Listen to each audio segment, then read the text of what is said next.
Welcome to Your Career Unscripted. I'm your host, Jane Bernhard. I will be interviewing business leaders and recent graduates on the different perspectives, strategies, challenges, and advice on building meaningful careers across different generations. There's no right way to build your career or live your life. And I'm so excited that this show is in collaboration with Texas Immersive Institute at the University of Texas. We hope to help you define success on your terms and not anyone else's.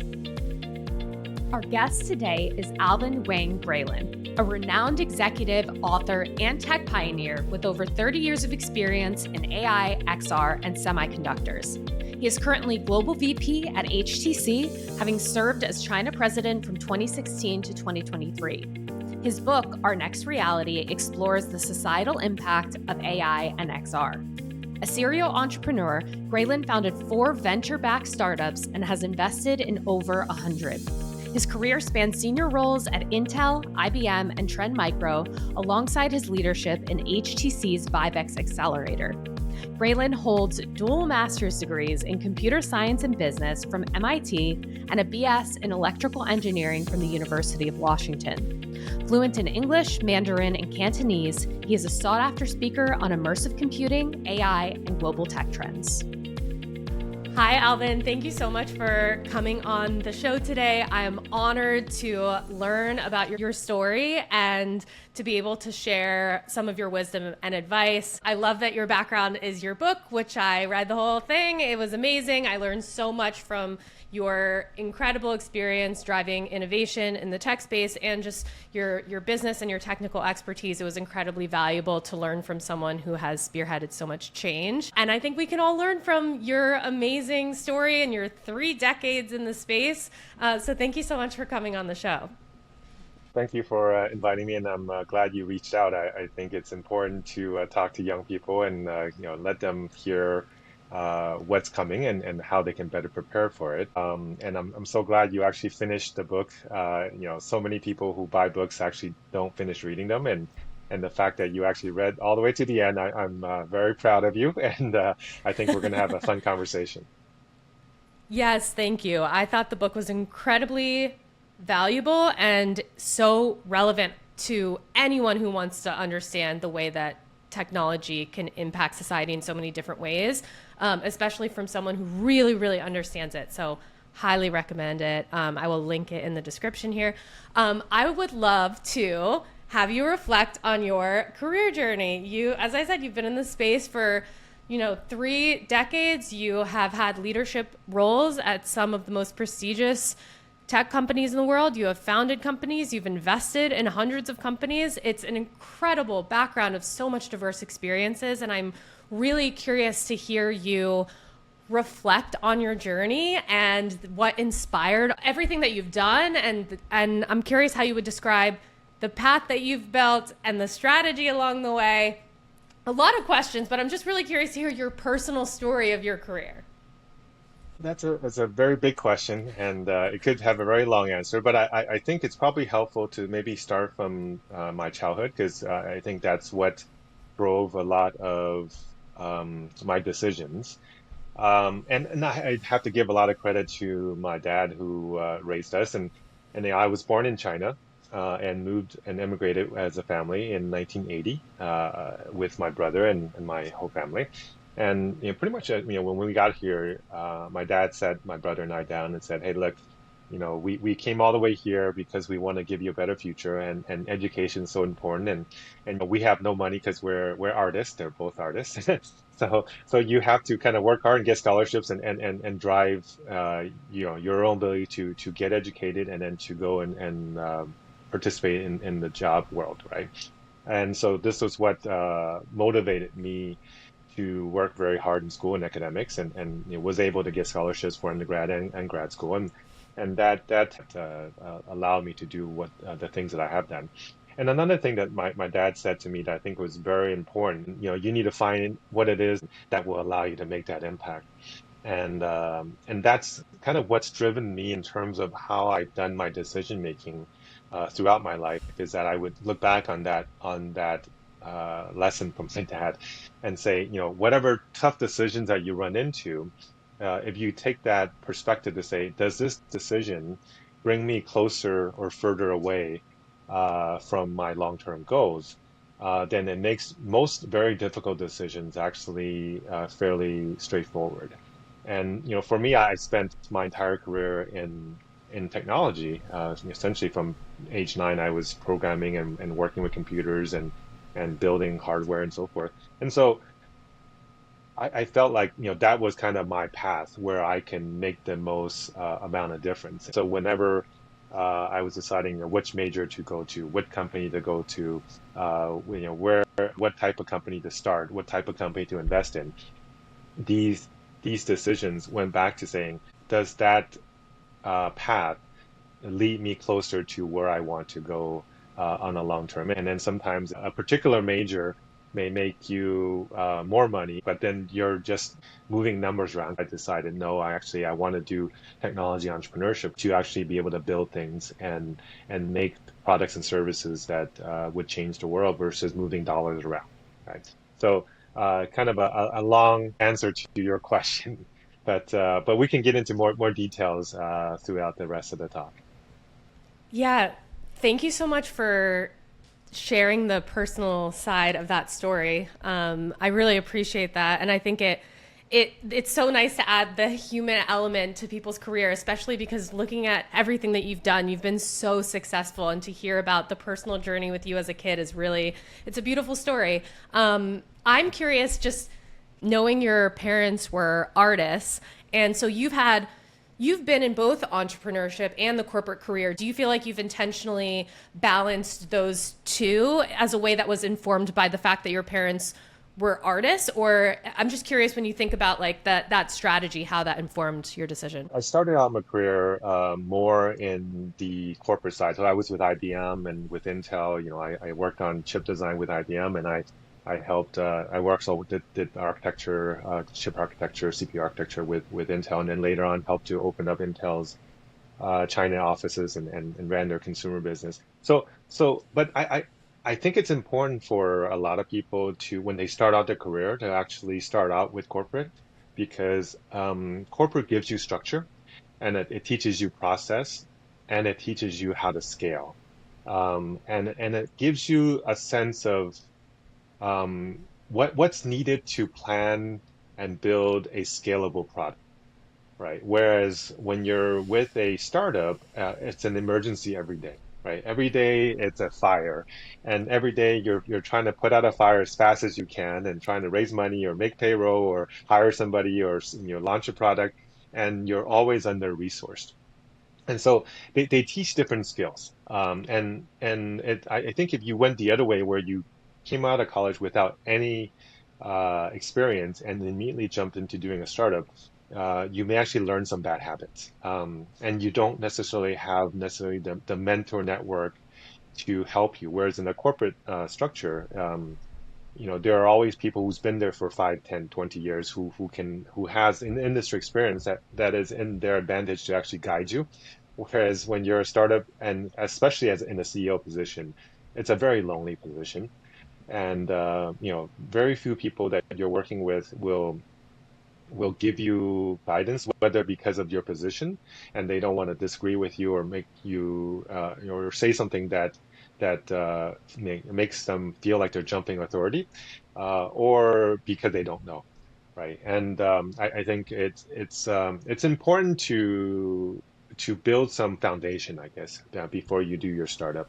But in terms of the artistic side, I actually think the artistic side is what what drives more your value in terms of what you're making, whether you're in corporate or you are in startup, is what kind of projects are you going to work on? What is the value of the company that you want to build? Are you doing it just to make money, or are you doing it to help society in some way? And another thing that my dad said, and he's a man that probably has the most influence on me.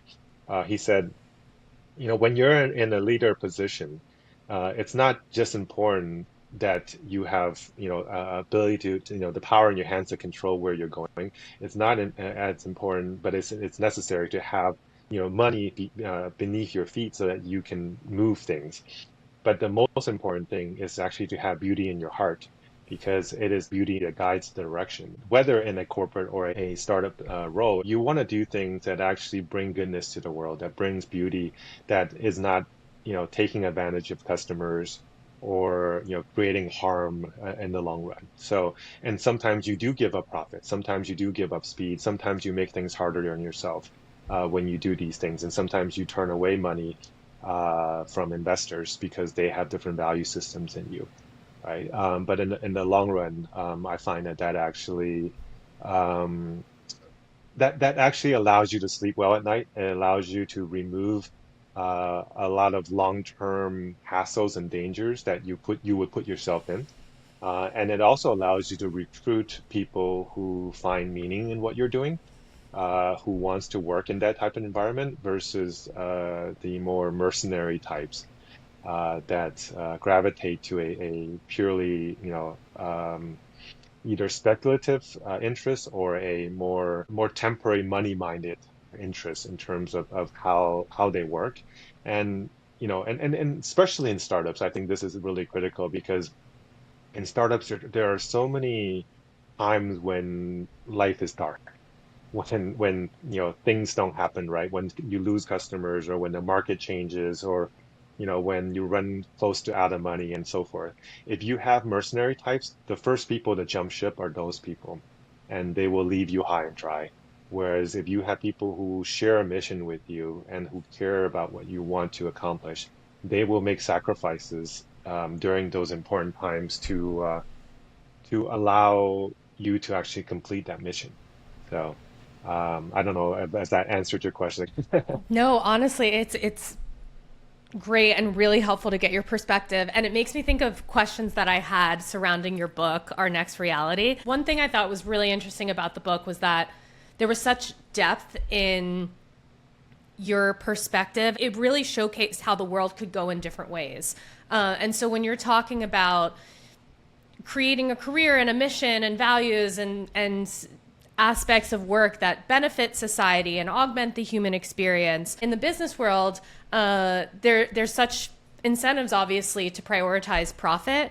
And that's something you talked about just now. And I'm just curious to hear you talk about what we can do, what companies can do, whether it's governments or companies or people, to incentivize companies to think about the human experience of certain technologies and to not just prioritize profit. That's actually the main driver of why, myself and Lewis wrote this book is because we feel like we are at a juncture where we need to make some choices as a society, which path we go. And the path that we choose is actually not a short-term path. Whatever that path is will probably be the path that we will go on for, multiple generations, if not millennia. And so it is such an important time. And the sad thing is that most people are just letting the default happen because they don't think they can make a difference and they don't necessarily understand that we are at that point of choice. And so, this is why we structured the book as a debate. Essentially, I play the optimist role, and Lewis plays the pessimist role, and we kind of give you two views of a diverging path of society across multiple dimensions. And I think it's important to expose both sides of every argument to the reader, because unfortunately, most people when they buy books or choose what podcast to watch, they select things that reinforce what they already know, and so they don't really get exposed to the counter argument. And so they don't learn much, but they feel very comfortable because it's like, oh, look, I just read this book or I just saw this podcast and they said what I already believe, so I'm so smart. And the reality is that every technology and every point of view is a two-edged sword. So it could do good or bad. And every point of view, there's a opposite perspective depending on whose view you're taking. So it's important to have the critical thinking to see the other side. And when you see the other side, you start to have a deeper understanding, and you actually make better decisions. And that was why we wrote the book that way, so that every chapter we allow you to see multiple perspectives, including the ending. And at the end, we also have a section that says, whether you're a corporate leader or a policymaker or a student or an AI lab, what should you be thinking about? What should you do to actually contribute to this future, to allow us to get to the better alternative of that future? Because I think if we don't do anything, the default is actually we go towards probably more the negative end of that future, because the negative end is the more self-serving end, it is the more profit-driven end, and that's what's driven society and motivated progress. Now, we are at a very important point because we are at a point where technology can actually change the fundamental drivers of our society. We have lived and evolved in a world of scarcity, for essentially the most of history. And in that type of environment, driving for self-gain, also brings long-term probably progress to society, right? And that's what capitalism has been purporting, and it has worked. But I think we are getting to a position where technology can soon bring us to a world of abundance, where the drivers of scarcity no longer exist, where you know primarily thinking about self-interest should not be the driver, because it used to be a zero-sum game where if I have something, you don't have it. But if we can allow technology to then provide us all with everything that we need, and it's soon coming, where we can have essentially, endless power, or, maybe almost free power. And when you have free energy, you can then create free water everywhere. If you have the ability to have these compute systems that better understand our biology, we can essentially solve disease in general, not just cancer, right? And maybe even aging. So we can live longer, we can live healthier. And if we can bring new technologies for growing food, we can maybe now grow uh, food that does not create suffering for animals, and make it plentiful so that we don't have a food shortage issues, and food that lasts longer, right? So we don't have waste. And that allows us to say, hey, you know what do we need to be fighting for territory and fighting for places where you have oil or gas, and sending military around the world, and spending trillions of dollars on weapons. These are things that we have spent a lot of our energy and focus on as a society, because that's been successful to secure um, resources for either a country, or a particular people, or a particular tribe, or whatever, right? And it's also what separated us, because in the past, by creating tribes and creating religions and creating countries, you unite the people within, and that unity then allows you to have an advantage over another group, so that you can then secure more resources. Now, if we are in a world where we no longer need to be fighting over limited resources, then we don't necessarily need to create uh, these barricades, or these separations of groups, which then allows us to actually see ourselves at a higher level of a common humanity, instead of these artificial borders that we are creating, right? Well, I mean, all of these borders, if people talk about something called the overview effect.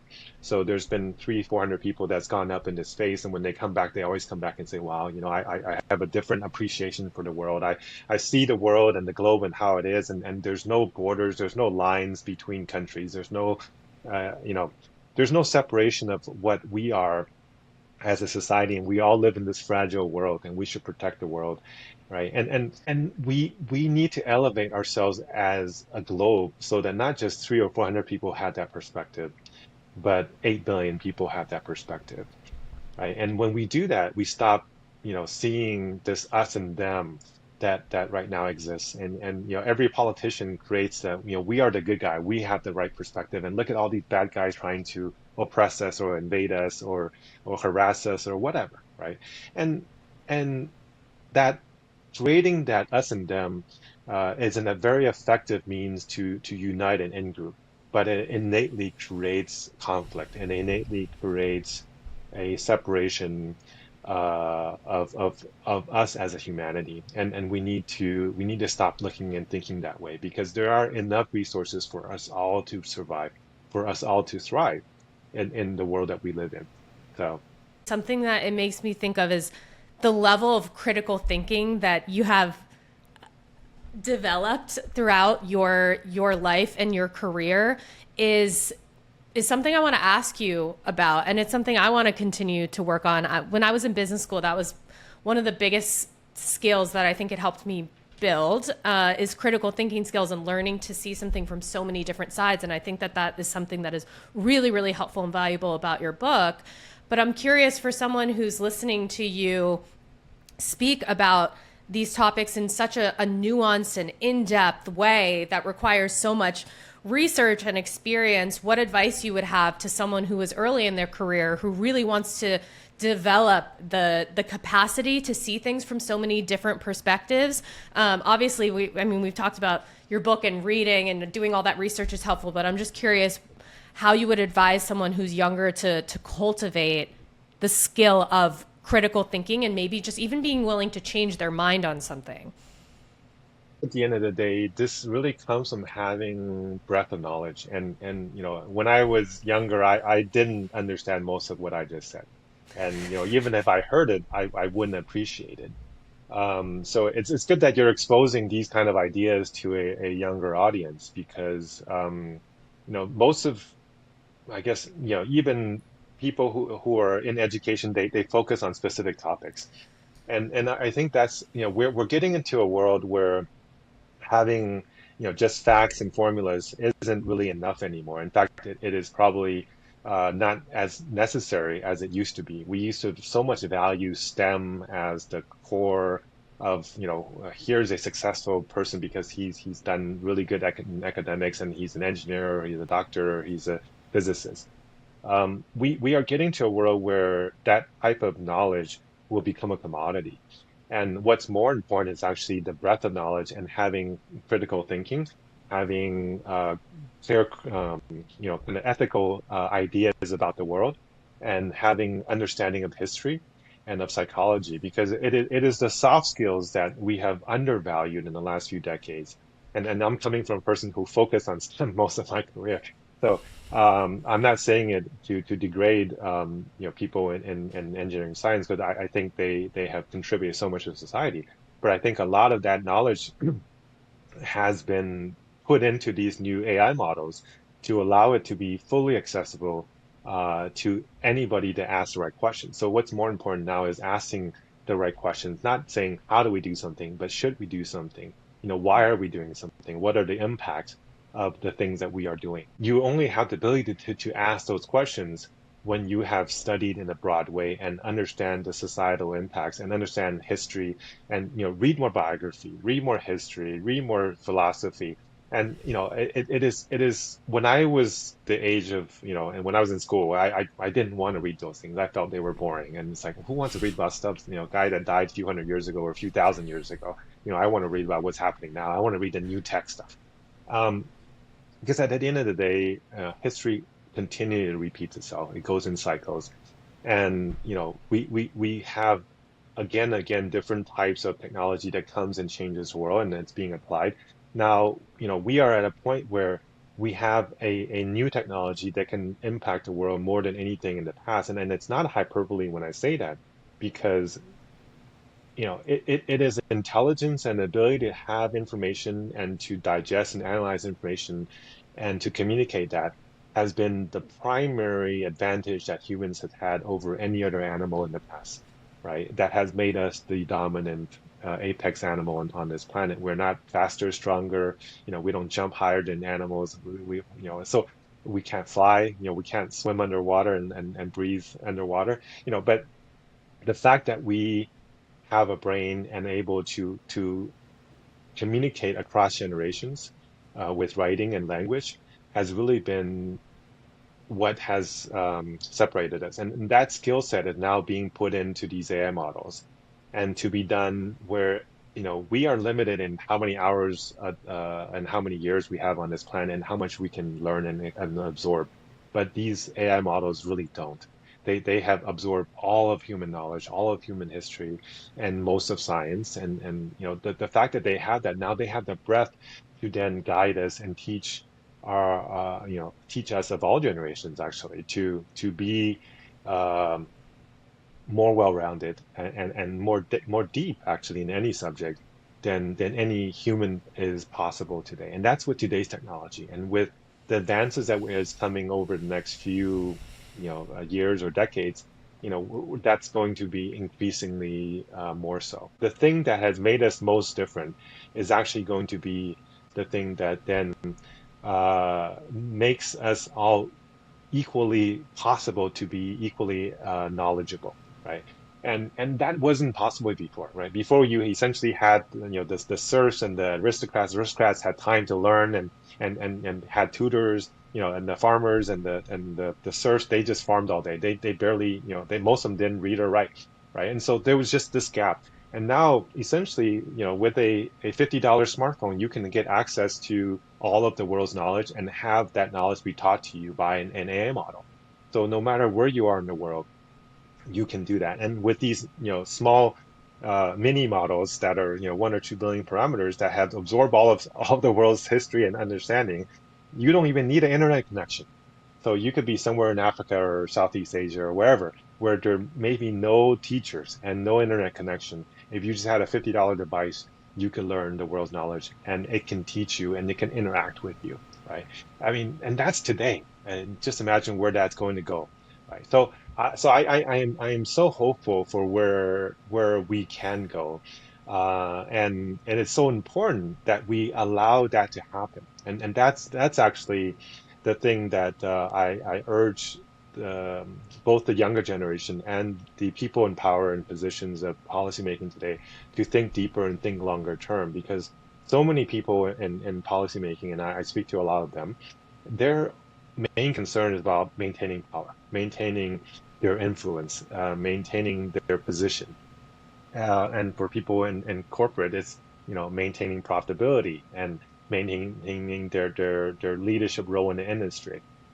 And at the end of the day, none of that really matters if we start to push ourselves into that dystopian future where we start to weaponize this technology. We start to use it to manipulate people. We start to create greater division and greater separation in class systems, because that's not a world that we need to live in. It was a world that naturally happened because of the limitations of the technology we had at the time. But we are getting to a world where those limitations and those assumptions that based what drove um, the progress of society is about to change. And that's why, the book is actually called Our Next Reality, because we are actually getting to a new reality, and a reality that's not based on scarcity, a reality that's not based on driving for profits, and a reality where we actually can be equal and we can treat each other well and we actually have enough.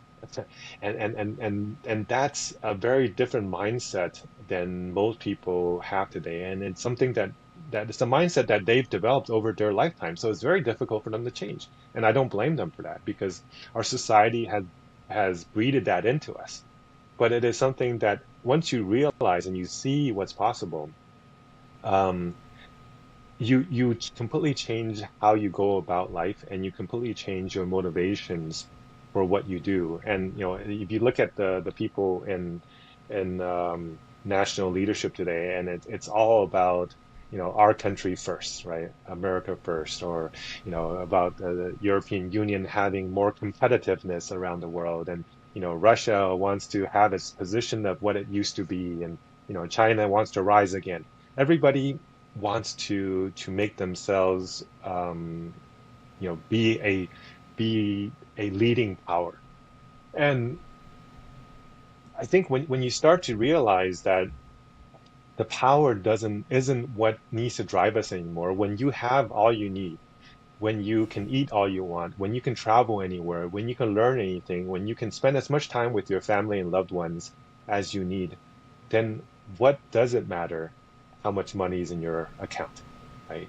And that's something that I think it's going to take a lot of time for people to change their minds. But if we don't change our minds, and the trajectory we are on is that, every day we're getting closer and closer to World War III, because people are sending missiles across borders. People are building, weaponizing this technology. They're creating autonomous weapons and bigger, hypersonic weapons and and drones that can carry nuclear weapons, etc. Right? None of this is necessary. And once people understand that um, we will soon have everything we need and everything we want actually, and everything we can dream of, then should we be spending our time, our money, our limited resources on building things that can kill each other? Or should we be spending time and effort and resources to build infrastructure, better educate our children, better educate our adults, because we're going to need to reskill and re-educate our public, our general public, because most of the jobs that we have today are going to disappear over the next 2 decades, right? Not because they are not important, but because now we actually can be free to spend our time on things that we actually care about instead of something that allows us to pay the bills. And that's been the problem with the world today, is that 80%, 70% of the world have jobs that are doing things that they don't care about. They just do it because it pays the bills. And there's definitely 10 or 20 or 30% people who love what they do. And I'm sure, you and I are probably some of those people, but we're the fortunate ones. And we should allow that fortune to be shared with the rest of society. And we soon will have that opportunity because we have AIs that can essentially do anything from a soft, white collar work perspective that any white collar worker can do. And we are now building robots that will be able to soon, in the next 5 to, at most 10 years, do everything that the labor class can do. So we will be freed up. I actually see losing our job can be the best thing that happened to us, because we will be liberated to do the things that we care about, to do the things that we enjoy and we love. And that's something that I think we shouldn't be afraid of. And we hear so many people afraid of saying, oh, the robots are going to take my job. No, the robots are going to free you up from the job that you don't love, so that you can now go and do art or poetry or science or medicine or whatever it is that you want to do. If you want to go spend time educating the youth, go do that. If you want to go paint murals on the wall, go do that. If you want to go travel the world and learn new cultures, go do that, right? And we are soon going to be liberated to do that. But the one thing that the government will need to do very soon is to start to think about, how do we create a global UBI system, so that even if you're not working for a corporation or for a job, for income, that you will have enough to live and have a comfortable life, right? Because when you do that, most people think, oh, we can't do, that's just welfare system. That's going to make people, none of them are going to work. They're going to be lazy. They're going to sit at home and watch TV all day and drink. No, that's actually the opposite of what the UBI studies are showing, is that when you create a UBI system that is properly designed, not like the current US ones. The current US ones say, you keep your welfare. If your bank account stays below $2,000, you can't have a job. As soon as you have a job, you lose your welfare, blah, blah, blah. So of course, people are saying, well, if you're incentivizing me not to do anything, then I'm not going to do anything. But the ones that says, hey, there's no strings attached, go, here's money, go do what you need. And, most people, what they choose to do is they go back to school, they travel more, they spend more time with their family, they start new businesses, and that's the kind of activities that we want people to be doing, right? So UBI is actually not paying you not to work. UBI is paying you to work and doing anything you want to do that you enjoy and have passion for. So if you change that mindset, then UBI is not only something that is not desirable, it is something that is required. And it is something that people don't realize, that we're going to have a large portion of our population being disrupted by AI. And if we don't have UBI systems in place, we are going to have mass job displacement and societal instability. And that's something that I don't think anybody wants. You don't want, 20, 30, 50% of your population on the streets, either starving or fighting or trying to, loot for food. That is not something that is beneficial to society. And to take an amount of money to share to these people, so that they actually can be productive in society, redirect themselves, re-educate themselves, and be able to actually create more beauty in the world. I think That's something that we all want. And because at the end of the day, the technology we are creating is going to create the productivity gains that we need to allow us to be freed up and still maintain our quality of life, right? It is not a zero-sum game. And we are not in a closed system. If we are, playing chess or playing some kind of a war game, there is a winner and a loser. And in this case, it is not a closed system. We are bringing energy from the sun. We have energy from nuclear power. We have energy from underneath the ground that is actually stimulating an open system to allow us to have a positive gain game. And it is an infinite game. It is not a finite game where there's a one turn and you choose and you win, right? And we need to get out of that mindset. And it is something that is so dangerous that people don't realize they've been, I won't say brainwashed. I guess they've been educated and trained to have that mindset, and it has been effective.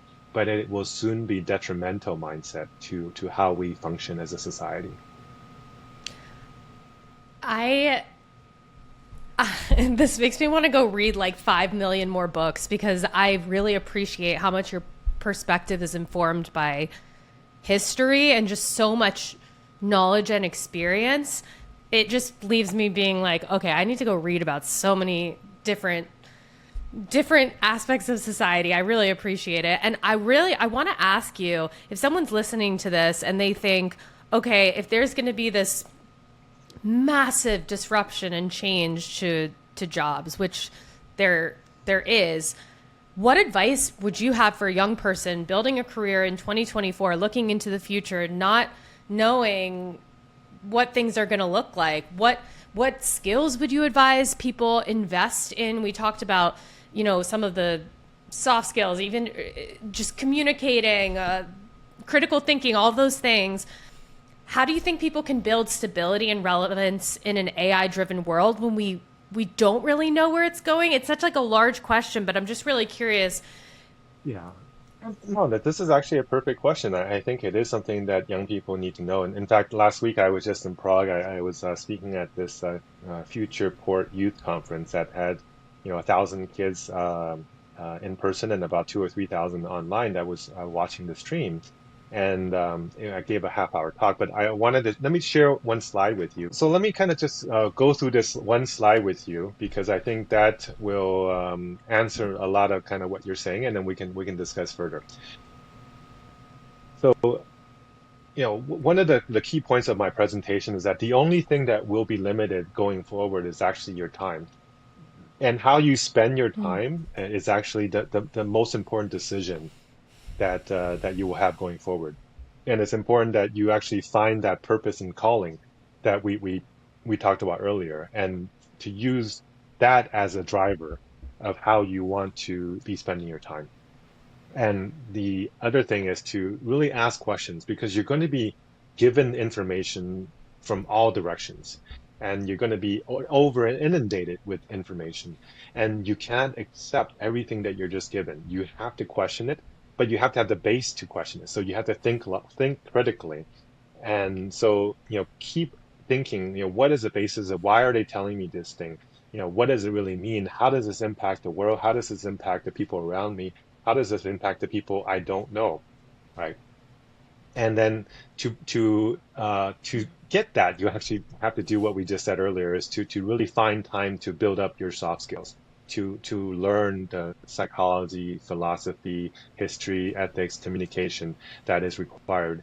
And the way to do that is to invest time by reading books and to maybe also listen to long podcasts. So kind of like what what we're doing here versus the 20-second TikTok or the 2-minute YouTube summaries. Because when you see a summary, it does not give you depth, but you might think it does, and you think you have understanding.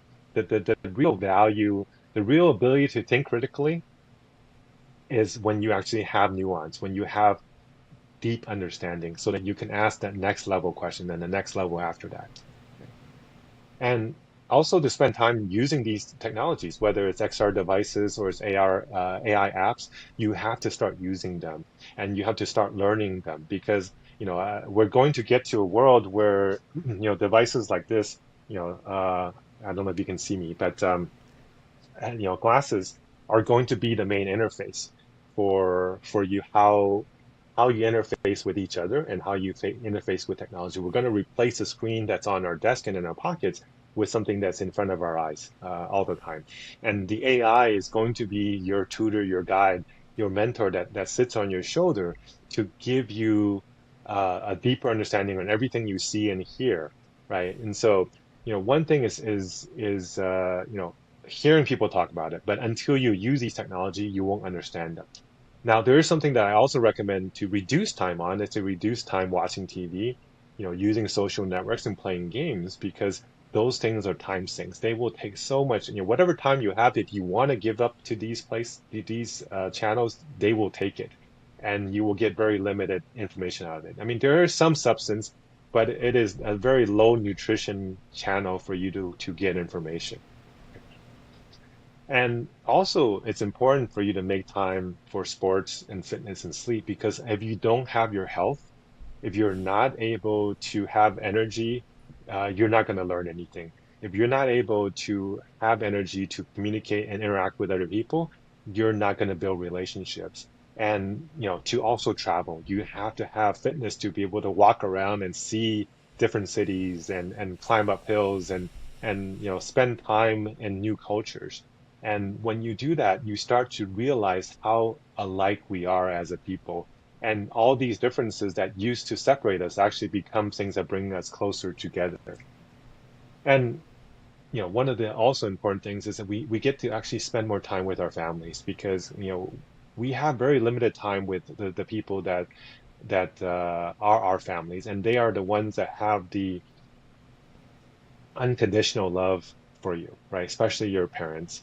And to really appreciate them while they are here on this earth. I lost my dad a couple years ago, and I always regret not having has spent more time with him. I was able to spend some time with him, towards the end of his life, and it made me appreciate him more, right? And I think it's important for the people who are parents to try to get more time with your kids, and for the people who are young people to spend more time with their parents and to reserve that time.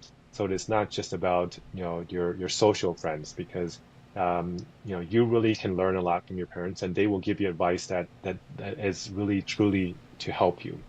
And to build up a mentor network of people who have been there, have seen it, have done things, have have the knowledge that you don't have, and the wisdom from experience. Because a lot of things you can read in a book, but until you do it, you don't fully understand it. And it's important for you to have those people around you to guide you throughout your career. And lastly, to then also find time and dedicate time to doing something that actually unites the world. There's so much people that are trying to find things that are just helping them on a personal level, and we need to go beyond that. We need to create things that are helping on a global level, and to help make the world more abundant, instead of trying to extract value from society, extract value from a country or a people. We need to try to bring value into the world. And when you have that mindset, the world will reward you in kind. So, this is kind of I think the one slide summary that should help to guide most of people, even in a rapidly changing society. Because if you're doing these things, you will know how to adapt. You will know, where to get advice. You will have the energy to make a difference, and you will have the knowledge to actually make that impact. So, hopefully that was helpful. So helpful. I I love that slide, and I'm gonna screenshot that for myself because I have like a vision board of quotes and everything that motivate me on my wall, and part of it is like a picture of a clock to remind me that the most important currency we have is time. So I really appreciate that. I thought that was incredibly helpful. Yeah, And you just said the word currency. I want actually to reemphasize that, is that in the past, money has been what's been driving. And a lot of people now, if you ask them what they want to be a billionaire, they want to be the next Elon Musk or the Mark Zuckerberg, right? Um, what they don't realize is that actually going forward, money will become increasingly less valuable as we get into a world of abundance. And in which case, the only thing that actually matters is time. And every young person is actually more rich in time than any billionaire is today, right? And in fact, they're all billionaires because every human, the average human, I should say, has 2 billion seconds in your life with the current lifespan, right? And it's 2 billion seconds. Every second, if you see that as something that is a value, we're all billionaires. We're all second billionaires. And how do you spend that the billions that you have? And the one good thing is that we actually may be all getting more rich because as time goes on, our lifespan has been growing and growing, and it's very likely that within the next, decade or two that we will be able to all get to 120 years of healthy lifespan, right? Without changing our genetics, we should be able to get there, with various health improvements that we can bring without, becoming another species. So um, I, I think that kind of benefit is something that is global, and we should appreciate that. So rather than focusing on how do you spend your money, we should be much more focused on how do we invest our time. I feel so inspired, and I think that's the most wonderful way to kind of wrap up this conversation. I literally could ask you 5,000 more questions, but I will just recommend that everyone read your book because it's so nuanced and so interesting. Yes, our next reality. Thank you so much for all of your wisdom and your time. I appreciate you giving me this time and the opportunity to share your story, and genuinely everything that you said makes me really think, and I really appreciate the opportunity to have this conversation with you and to learn from you. And I was so excited to read everything about your background, and then to have spent so much time with your book, and then to get the famous time, I guess, to speak with you. I really appreciate it, and thank you so much for all of this. Oh, no. Again, thank you for reaching out. I hope this message is useful to your audience, and I hope they do get value if they find time to read the book, because it was written as a labor of love, and we put our heart and our experience over multiple decades into it. So, um, and actually, we also made a custom GPT with the book. So we fed in the book into a custom GPT. So if anybody wants to have a conversation with the book and with the information in there, it is a way to have a more interactive interaction with the content. So yeah, that's it. Thank you. Awesome. I actually have not checked that out yet, so that's what I'm going to do after this conversation. Yes. Oh, actually, one last plug. I wanted to plug the Virtual World Society. I am just recently been appointed as the new chairman of the society, and it is really an organization focused on uh, finding ways to let emerging technology bring a better future to us. So, if you have a time, go to virtualworldsociety.org and become a member, and find ways to help realize that better future. Awesome. Well, thank you so much. I'm going to check that out now as well, and it's been an honor. It's I hope you enjoyed this week's episode of Your Career Unscripted. If something about this conversation inspired you, I'd love to know. Feel free to message me on LinkedIn at Jane Bernhard if there's a guest you'd want to hear from, or if there's a type of background you'd like to learn from, and I'll do my best to make it happen. If you enjoyed the content, please subscribe to my Substack and socials, follow Texas Immersive Institute, and check out TXI's Patreon at patreon.com/Texas Immersive for more thought leadership on the immersive field. And of course, please share the episodes with anyone who you think might find them helpful. See you next time.